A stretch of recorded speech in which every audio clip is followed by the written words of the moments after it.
Are you over 50? Are you looking for a job? This is Robert Manni, host of Guys TV, and this week my special guest is Bill Humbert, the recruiter guy. We're going to talk about navigating the job hunt in the new world order. It all starts right here, right now on Guys TV. You can also catch me on KCAA Radio in Southern California and Guys Radio, my worldwide podcast. Guys TV, Guys Radio, thanks for your support. Okay, Guys Radio, and today we're going to talk about a very important subject to a lot of folks out there because things have been really topsy-turvy in the workforce for the last couple of years and beyond that, and particularly for folks over 50 with so many things going on. And then we had the pandemic and remote jobs and the great resignation and all kinds of stuff. If you want to get out there and work, sometimes it's not as easy as you may think because although there's a lot of jobs available, it's competitive for those who want to work. There's a lot of competition. So I've got a very special guest, Bill Humbert. He calls himself the recruiter guy, and he's been involved in corporate recruiting from the inside and outside of major hiring companies for the past 40 years. He's a sought-after speaker, successful author. We're going to talk about two of his books, Employee 5.0 and Expect Success, which helps folks over 50 get jobs. He's got a 12-step system for finding the right job. He's read over 400,000 resumes, God bless him, and also interviewed over 13,000 candidates, God bless him again, and he's worked for 3,000 hiring managers. Once again, God bless him for that. So his book, Employee 5.0, brings us secrets of the successful job search in the new world order, and the new book, Expect Success, delves into the science of the over 50 job search. First time on Guys Radio. Welcome, Bill Humbert. How you doing, Bill? Robert, I'm doing well. Thank you. Okay, so let's get right to it. Your new book is called Expect Success, the science of the over 50 career search. So just out of curiosity, what makes it a science versus an art, or is it both in terms of people over 50 looking and finding new positions? You know, I titled it the science because there's four different sciences that are involved. The first science is mathematics. And think about your job search. It's numbers, whether it's salary negotiation, whether it's a number of candidates that are applying, whether it's a number of companies that you're looking at. So mathematics are involved, and then they're also involved in the artificial intelligence with computer science. So that's two on the mathematics side, computer science and mathematics. And then on the other side, you have psychology, the science of psychology, and that's how you feel and how the manager feels during the interview. And then you have the sociology, and that science is the cultural fit. So there's four different sciences, and most people don't even consider one. Amazing. So I guess the obvious question is, what are the biggest obstacles the over 50 crowd has when job hunting? You know, probably, at least in my experience, is their fear that they're not going to be able to find another position that will be equal to or better than the one they're in right now, or the one they just left. Okay. Ageism, is it real? Of course it's real. May not be legal, but you know, it happens. And how about sexism? Oh yeah, I mean that happens. You see that in the difference in pay between men and women doing the same jobs. Mm-hmm. All right. Well, let's get into some of the more obvious questions. Resumes, over 50. How important is a resume? And what do you need to communicate on a resume? Because obviously, if you worked, you know, nowadays people work in jobs, you know, sometimes 5 years or so, and then they're on the move. And you can have a lot of information, and there's not a lot of time that hiring managers have to read your resume. So how do you manage that space on the piece of paper to manage your resume when you're over 50? To your best advantage. Right. And this is very important. Obviously, I spend an average of 6 seconds on a person's resume when I'm looking at resumes. And I was timed in 1993 where I got that number. And Andrea decided to time me as I went through a stack of about 150 paper resumes. And so that was 93. I like to think I've improved since then, but she found that I spent as little as 2 seconds on a resume, and those went into definitely interested or definitely not interested stack. And I spent as much as 12 whole seconds on a resume, and those mostly went into the definitely not interested and the painful I'll take another look stack. And I averaged 6 seconds of resume. What's important? The most important thing is, what accomplishments have you made?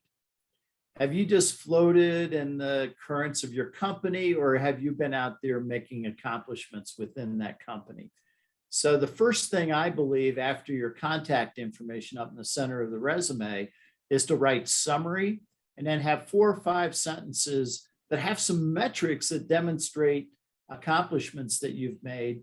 And then down in the body, you can show where that happened. Mm-hmm. No, that makes perfect sense. You talk about something, you have a 12-step program for success. One of the things is the here I am, which is kind of an elevator pitch. So I guess when you go into an interview, many times, even though the person has looked at your resume and maybe made some phone calls, whatever, they say, so what's going on? Tell me about yourself. How you doing? What do you say?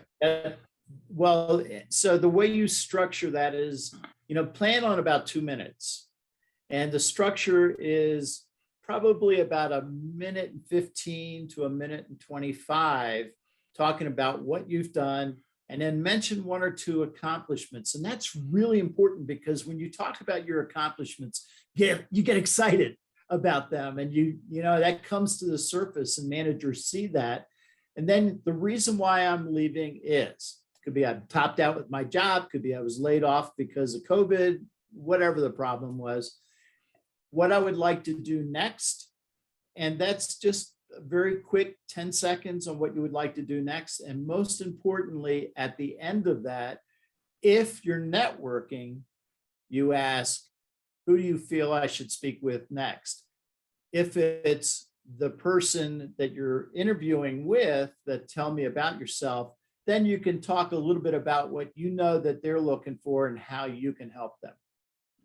What are some of the biggest mistakes that candidates make on a routine basis that are easily addressable? Robert, the main one is posting your resume online and praying that the right person's looking at it, because they're not. Today's world, the applicant tracking system is who is looking at your resume. Are you aware that if you have a Harvard MBA, you could be dinged because you do not have high school diploma on your resume? How does that work? What Harvard MBA is going to do that, right?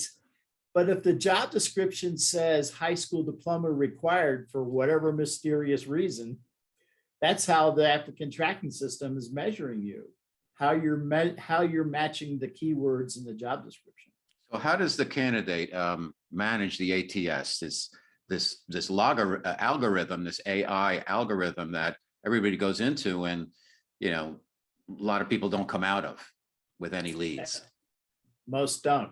So you need a score of probably about 85% match in, I call it the artificial intelligence, in order to get a phone call from HR. And that means that the AI is not very smart, because it doesn't accept past tense of a word that's used in the job description. And so you get dinged if you said fastened and they're looking for fastened. It's dumb. So in that case, should you never use past tense, even if it's a previous position? You should use past tense. What you should the ATS. And the way to avoid the ATS is network your way in. Mm-hmm. Okay, let's talk about that, because well, I want to get to one other question first, and that is, I want to Sure. clear up the fact that a lot of folks who are looking for a position, they don't realize that the bottom line is the recruiter is being paid by the hiring company. So you have to be very careful how you manage your relationship with the recruiter. You don't want to be, you don't want to be negative at all, because everything's going to get back in the part of the screening process. The recruiter's job is recruiters being paid by the hiring company. Could you just elaborate on that on a little bit? Because I think a lot of times people contact recruiters and they think, oh, here's what I'm trying to do, help me find a job. But the recruiters has assignments from hiring companies, and that's how you work with a recruiter. That's correct. So as a recruiter, I work with the company. That's my client. They're the ones paying me. I've had candidates say to me in the past, and they've probably said it about me too, but they've given the name of a recruiter I know and said, well, they really didn't help me. Well, that's not their job. Their job is not to help you. Their job is to help the person paying them, and that's the company. So that's number one. Number two, there's two different recruiters you're talking about. One is the professional recruiter, and that's me. The other is the HR recruiter. And the HR recruiter, unfortunately, in most cases, is not a sales professional. And so they don't understand the sales process. And so my disrupt HR speech is delete recruiting from HR. And that's really a popular topic, except the HR people don't like it too much. I wonder why. Yeah, but think about it. You're right.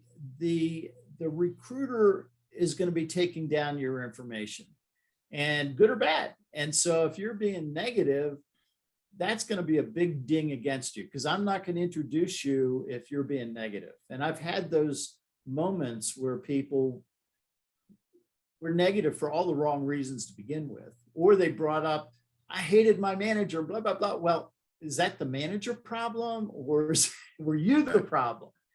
And so you never bring up anything that's negative during an interview. It's not smart.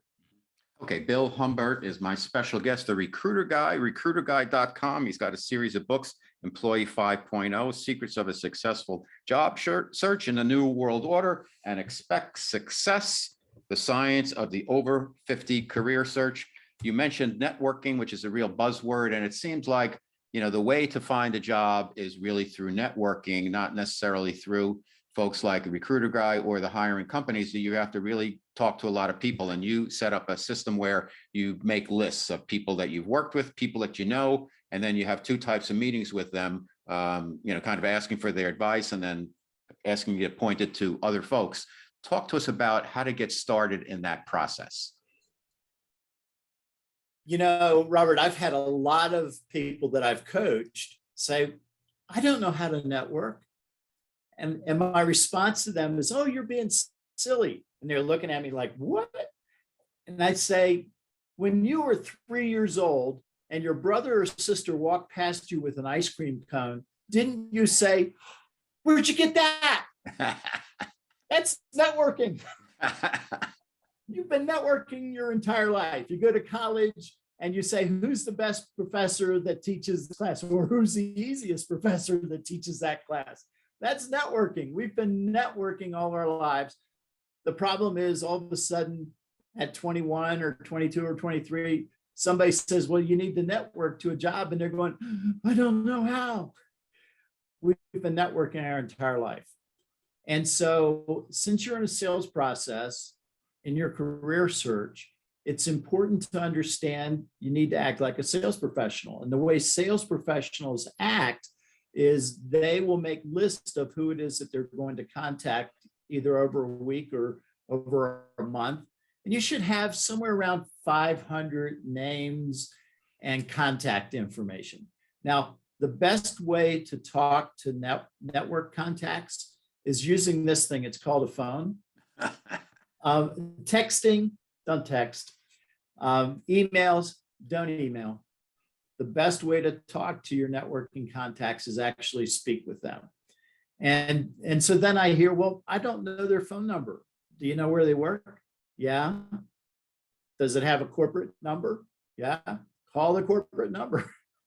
And then you'll get a directory because nobody has a receptionist anymore. And you dial the first three letters of their name in and bang, you get them. So with managers, you call them between 7 and 8 in the morning because they generally get in a little bit early so they can get some work done before the meetings start. And then, try over lunchtime. And then after 4 o'clock, you might be able to get them too. So it's important to plan your days around those times. And those are what I call prime time. The non-prime time is in the evening when you work on your LinkedIn profile and resume and the rest of the process. So when you make this contact, let's say you're calling somebody up early in the morning, how do you pose that conversation? Depends on who it is. If it's a family member or if it's a friend. Maybe it's a business associate, let's say that. Let's say it's a business associate. So Robert, hey, the reason I'm calling is, I don't know if you're aware, but my company just had a layoff. I was one of 300 people who were laid off. And I'd like to bring you up to date on some of the things that I've done recently. And in that process, maybe you can think of somebody that maybe I should speak with next. And so you talk about that. And then what they may say is, wow, our company has an opening. I didn't know you were available. Mm-hmm. Let me hook you up. And that's happened more times than you might want to believe. The other thing is, I know somebody that I think that you should talk to. Remember, people who play golf are always talking about business, and they're always talking about their pain points in business. And one of their pain points is generally people. And, if I could find the right sales guy, we would just go crazy with sales. Well, if you're the right sales guy, they're going to want to talk to you. So that's how you really go about it. And then let's say that you introduce me to somebody that I don't know.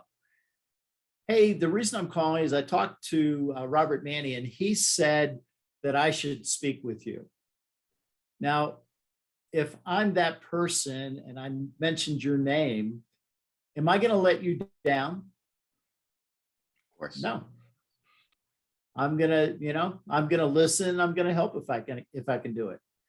So here's the metric that's really important. What used to be known as outplacement industry, now it's called career transition industry.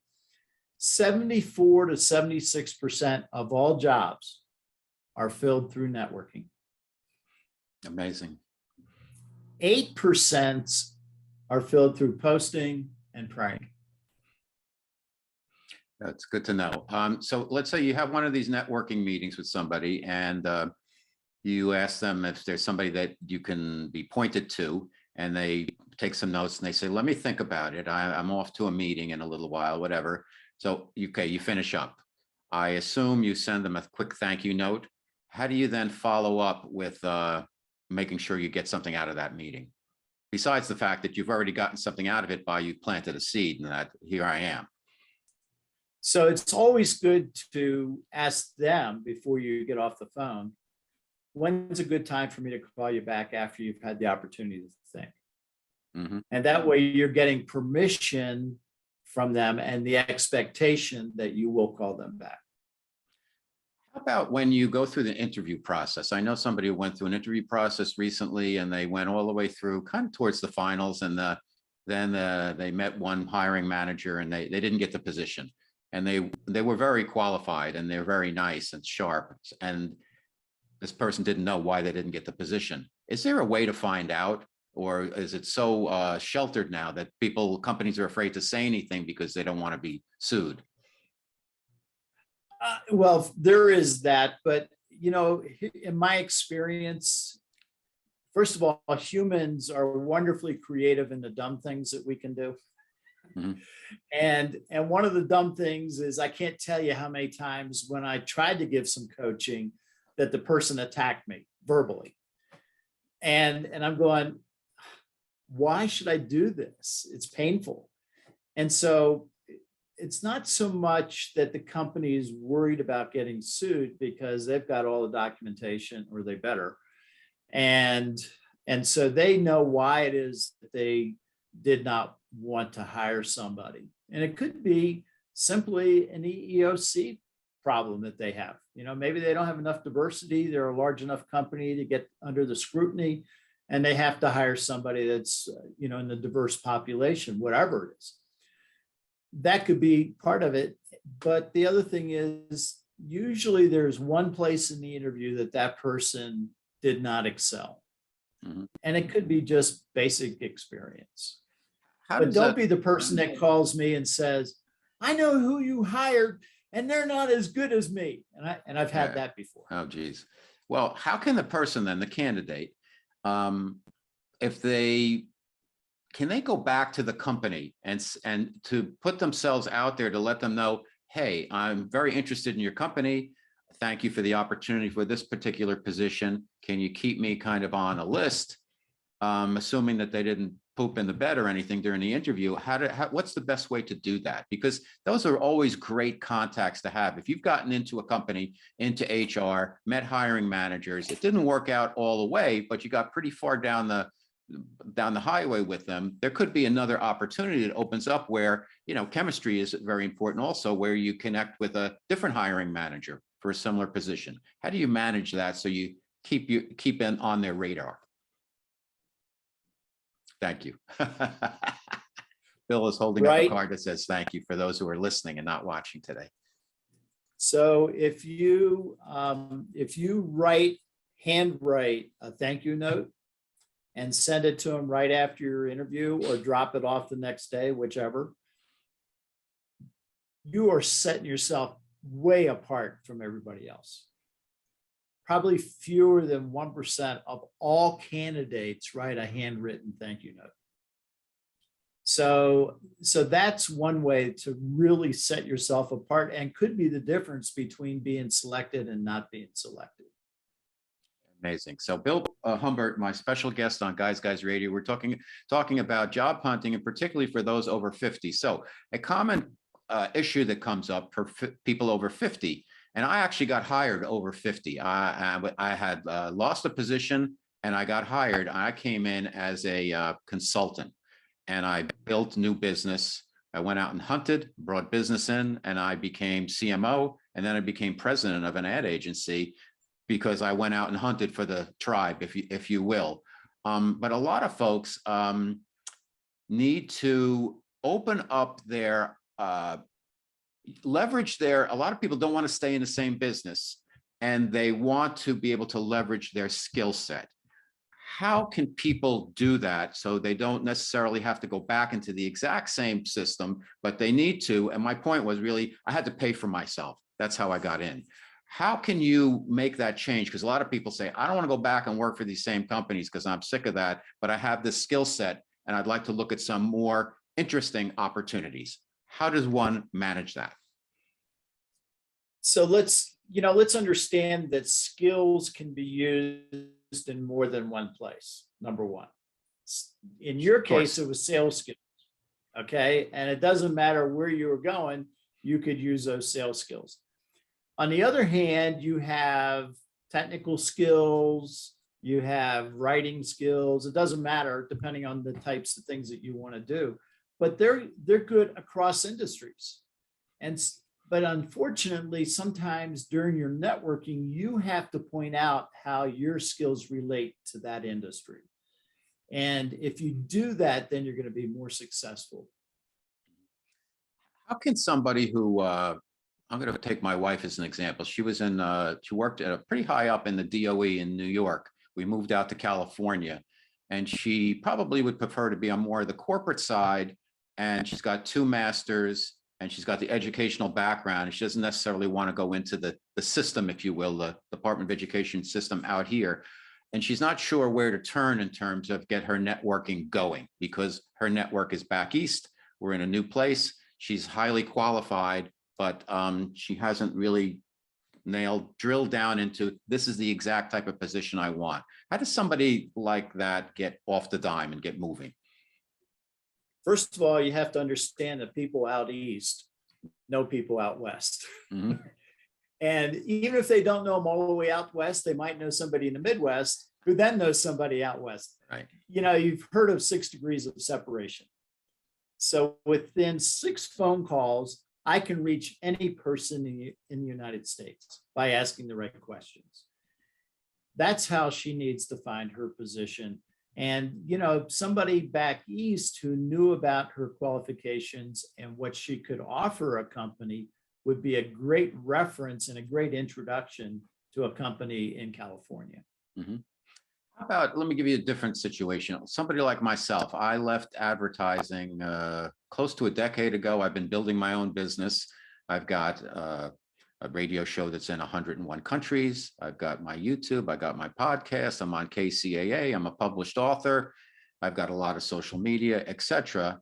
And I might want to step in and help out some companies out here and to do some consulting work, because there's a lot of them that do marketing. And I've come from the Madison Avenue, the highest levels back east.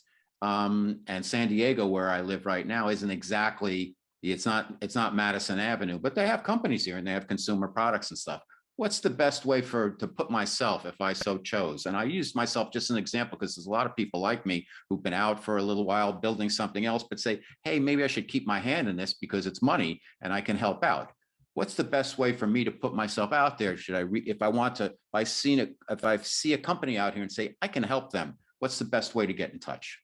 Just pick up the phone? Well, that's one way, or find somebody that you know who knows somebody in there and network your way in. Mm-hmm. So there's, you know, it's networking is something that you can do anytime, any place, and that's going to be the stronger relationship to get you in. However, you know, I do cold calls when I'm looking for my next recruiting consulting, and I just look to see who's got a lot of openings or maybe a really niche. So today I signed a contract with the company, the Park City Culinary Institute, you know, and you go, what do you know about culinary? And I said, well, I eat food, you know. I know how to go find people. You show me what you're looking for and I'll go find them for you. So it's important to understand that you've got skills that can be used across industries. And then it's your job to make sure they understand what those skills are and what it is that you could offer them. So do some background investigation on them and find out where you feel they need some needs or have some needs. I had another conversation with Park City Municipal today, and I suggested to them, I said, you know, you need to change recruiting for the city. And she said, why? And I said, because the wrong people were doing the recruiting. The managers should be doing that. And she goes, what? And I said, well, remember last March, the University of Utah athletic director announced that he was firing the basketball coach. 11 days later, he announced who the new coach was. He had his list. He knew who he was going to go after. And that's what the managers should do too. Shouldn't wait on HR. They should go out there and find them themselves. That's a great tip, because so many times you get blindsided and people leave. Good people leave because, you know, if they see you're not going anywhere, if you're not going up or you're not going out, they want to make their way. So it's understandable. Great tip, Bill. Going remote. There's so many jobs now that are remote, even though there is a push now to get people back in the offices. I think the remote, not every job needs to have people in the office every day. Let's face it. Going remote is the future, whether it's in education, whether it's in working, just how we live. You can do anything from anywhere now for the most part. What's your perspective on getting a job as a candidate, getting a remote job? What skills to leverage for remote versus in person? And how do you manage that process from both sides of the table? So let's take the candidate side first. There's a major problem, and that is that most managers have never been taught how to manage. And if they haven't been taught how to manage, they are very uncomfortable with remote workers because they don't know how to track their activity, right? And so here's a way for those managers to start tracking activity. Work with the person in their team or the people in their team and create the 3-month, 6-month, 9-month, and 12-month goals for that year. Make 3 goals for each quarter. And now you're able to track their activity and whether they're being successful in meeting the goals or not. And you'll know why or why not they succeeded. And so the annual review will be easier, but more importantly, it's going to be easier for them to be managed remotely because you're able to tell whether they're doing their job or not. On the candidate side, you need to be able to demonstrate that you can work independently and you have successful experience doing so, and you tell stories. Humans, we're hardwired to remember stories. We're very soft wired when it comes to facts. Talk to the police about good witnesses. They go, none of them are reliable. So we remember stories, we don't remember facts. And when you tell the story, Robert, I can't tell you how many times the manager said, I don't remember their name, but they're the ones that told the story about, and the other manager went, oh yeah, that's Robert. So tell stories that demonstrate that success. One issue that's always a tricky one, no matter where you are in the job search process, is discussing money, because it's a very uncomfortable question that candidates are always asked, and it's when you're dealing with HR, it's impossible. So a couple of tips I picked up on was I asked if there's a range, somewhere at mid-range in terms of what this position pays. And another one was asking about perks. What's besides the salary, what does this position offer? And then also opportunities for getting ahead and all of that. But those are, they always come back if they want to be, a pain in the neck, which usually is the case. It's like they want a number. And it's very unsettling to a candidate because, you could be a great candidate and you don't want to say that, you don't want to undersell yourself. You don't want to put yourself out of the running. And it's really, it's not, I don't think it's really a good barometer by asking that question, yet it's used all the time. And it just makes everybody uncomfortable because it becomes this little power play. How do you manage that if you're a candidate? Well, I read my books. I'm a recruiter guy. I'm the gatekeeper many times, and I'm the one who negotiates with between the company and the candidate. For a candidate, the most important thing to remember is the first party that puts a number on the table loses leverage. And so that's right to your point. I don't want to undersell myself. I don't want to oversell myself. If you give me a number that's too high, I'll go, yeah, we can't go there. And chances are you're not going to get an offer, especially one that you're looking for. So asking for a range is okay, but just keep in mind who it is you're talking with. If you're talking to a professional recruiter like me, it's probably a good idea to give some kind of a range, ask them what the range is, and say, well, I'm really looking for something on the higher end of that. It benefits that recruiter in most cases because they get a higher fee because it's based on your first year annualized compensation. So that's number one. Number two, you're right about the perks. It's not just salary, it's an entire package. And, it could be 401k matches better. It could be smaller company, it could be stock options. So there's a lot of different things that enter into that. I suggest keeping in mind that HR, all the other roles of HR are administrative or compliance. And so when you are required to fill an application online, before there's any conversation, that means they're an administrative compliance person who's going to eventually talk to you, maybe. And that person's going to require you to put a number for your current or last compensation and a number for your salary desires. Now, in 22 states, and I think California is one of them, companies are no longer allowed to ask people what their current or last compensation was. And that's great because that impacts women more than anybody else.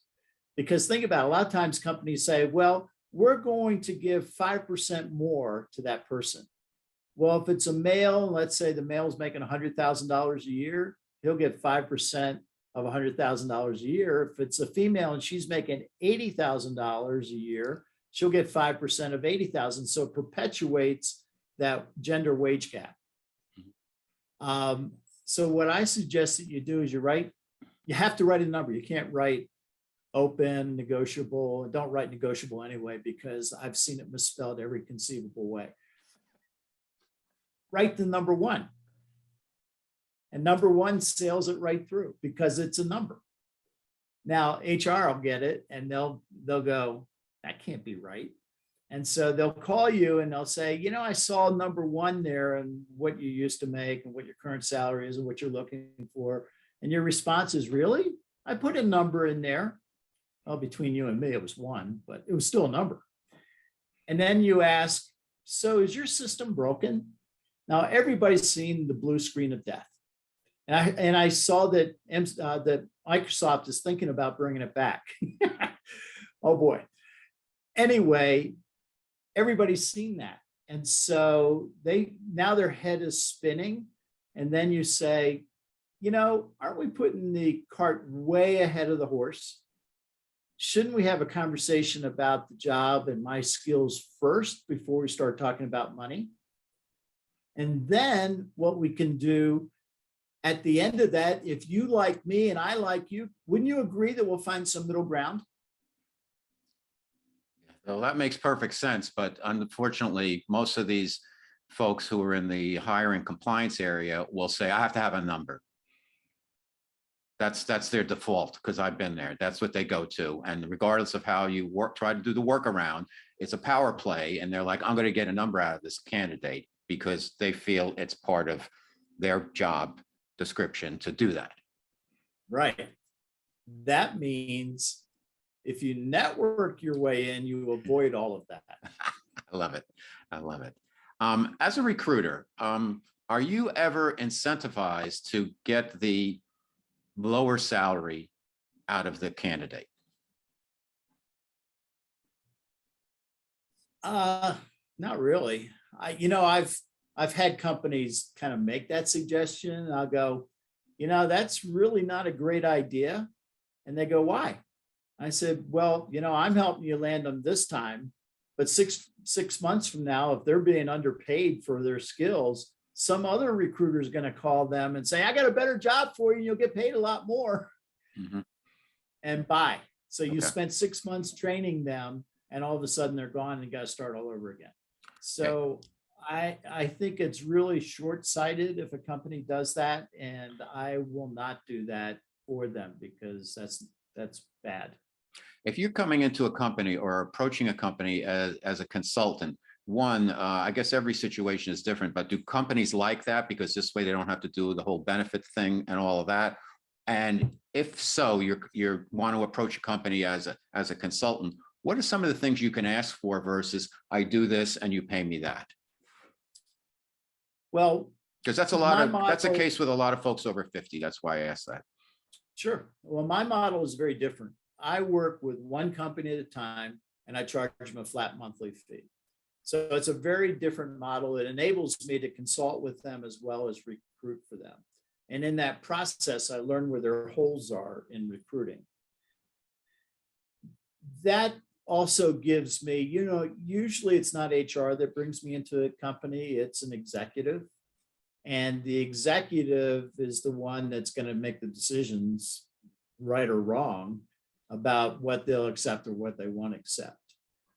So my model is very different, and it enables me to be a strategic advisor as opposed to just a recruiter. Mm-hmm.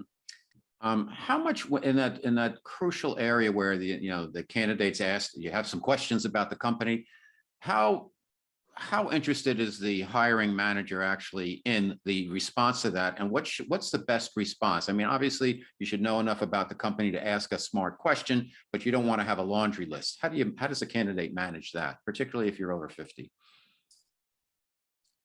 It depends on the job, right? Let's assume it's a professional job. And let's say this person's got, 30 years of experience, or roughly 30 years, or maybe more, depending on how much over 50 they are. It's good to know why it is that they want to fill the position. Is it a replacement? Is it a new position? If it's a new position, Why did they feel the need to create it? What are their expectations for it? Because job descriptions are terrible, just terrible. And you tailor your resume to match the job description. It's terrible. So you've got a terrible, it just doesn't make sense. And that's the reason, again, you got to network. But in that process, you ask them, why is it that you're looking for somebody right now? What is it you're hoping to get? And, what keeps you up at night? How can I help you so you can get some sleep? Asking those questions really helps build confidence in the manager side of things and your skills. So it's all about the pain points and the spin selling, right? Like It anything is. else. Yep. Yep. Okay. You have a 12-step program for prospective candidates. What else do you want our listeners to know about how to best approach re-entering or making a switch in the workforce, particularly for those over 50? There are people that need your help, your assistance, your skills, your experience. One of my clients was Transamerica Company, and everybody's seen the building in San Francisco, which, by the way, has no Transamerica employees in it anymore because they can rent it for more than they. But Transamerica sent me, I was recruiting internal audit and IT auditors for them. And I was down in St. Petersburg at their company there, and I was meeting with IT auditors. And I found two that I really liked. One of them was 65 years old. And I met with the manager after the interview. So one was 65, the other was about 48, I think, if I remember correctly. And the manager said, I really like the 65-year-old better. I said, hire him. What if he's going to leave in 2 years? And I said, Rich, he might leave in 2 years if he's the 48-year-old. We don't have a crystal ball. And so he ended up hiring the 65-year-old. Within 2 years, he became director of internal audit and was moved to Cedar Rapids, Iowa to take that job.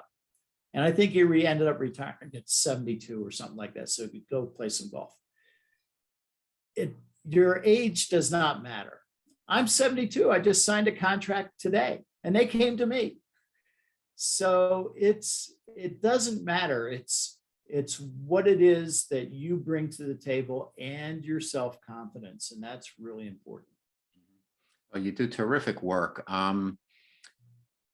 Last question, Zoom. People interview, a lot of the initial interviews are over Zoom. Besides the obvious, what are some tips in terms of making the most of a Zoom interview? Obviously, you want a good background, you want the lighting to be correct, you want to dress appropriately. How do you manage? Any other insider tips on that? Because it's happening, it's not going away, and a lot of first interviews, second interviews are going to occur over Zoom. Well, it's important to look at the camera. And, you're going to look down, in my case with you, I'm looking down to see some of your facial expressions.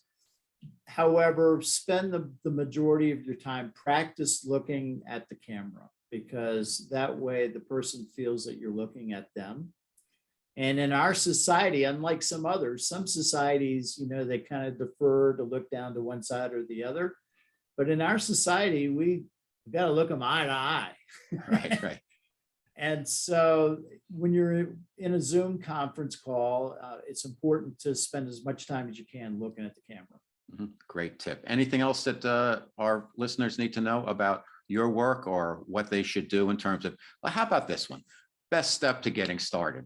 Is it that laundry list, that long networking list, or is it to take a step back and say, hey, what are my skills? What do I really want to do? Because I think so many times people go in on job search and they really don't know what they want. Well, that's true. What I suggest you do is that you get 2 sheets of legal paper. And at the top of one, write professional. At the top of the other, write personal. And then list everything that you do well professionally on one, personally on the other. It's something that nobody else is going to see. It's just going to be you. And, include skills and also include important experience. Then wash back through and put an asterisk next to the things that you do well that you enjoy doing. So for me, I can handle employee relations issues, but I don't want to do that. To me, it's yicky. I want to do the positive side of things. And so on my website, if you see the words employee and relations together anywhere, let me know, because I'm separating those puppies. Mm-hmm. So put an asterisk next to the things you do well and enjoy doing. And then the third step is to go back through and create a story that talks about what the situation was, what was your analysis, what was your action, what was the result, and what would you do as a result of what you learned. Fantastic. Now, what sometimes you could do if you're having a great conversation and they say, well, you're telling me about all this good stuff that you've done, but give me a time when you failed. Well, if you're having a great conversation and they're laughing and you're laughing, then you talk about that failure and you go, you want to know what I learned from that? And they go, yeah, what? I learned never to do that again. You keep it light. You keep it light. And what that does is you're building a relationship, because just like you, they'll laugh. And now you're getting closer because you shared a vulnerability and you learned something from it. Great stuff. I love your work. I love what you're doing, Bill. Thank you so much for being on Guys Radio. We'll have to do it again. You're helping a lot of people, a lot of companies. Keep doing the good work. Recruiterguy.com, Bill Humbert. If you enjoy the guests and content I bring you each and every week on Guys Radio and TV, please help out by subscribing to my channels. Thanks for your support.